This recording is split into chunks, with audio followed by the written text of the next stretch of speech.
Assalamualaikum warahmatullahi wabarakatuh. Ngaos surat Al-Qiyamah ayat 13 nerangaken Kanjeng Nabi Muhammad nerima wahyu saking malaikat Jibril. Bismillahirrahmanirrahim. Yunabba'ul insanu yawma idzin bima qaddama wa akhkhar.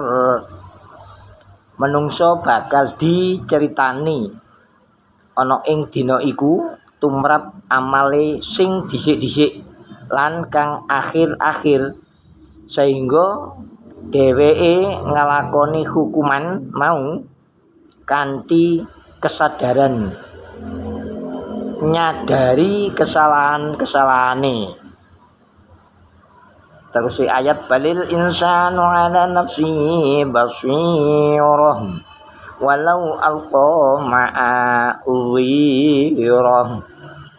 Balik menungso iku nekseni atas awake dhewe, ateges anggota-anggota badane kabeh padha nekseni marang amal-amale.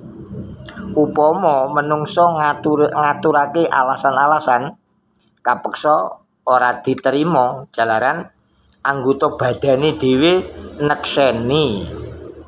La tukharrik bihi lisanaka litajala bih.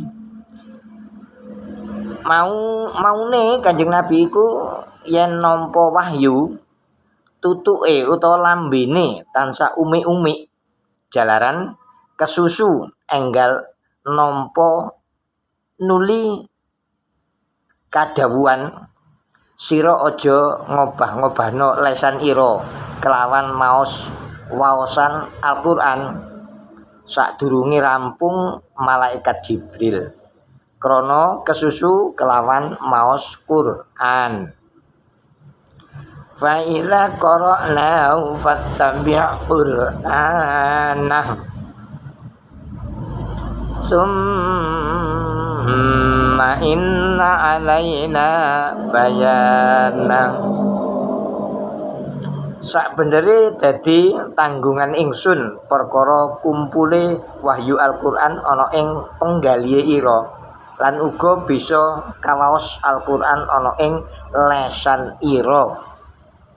Mula rikala ingsun maos Al-Qur'an perantaraan malaikat Jibril, sira kudu mirengake waosan Al-Qur'an mau.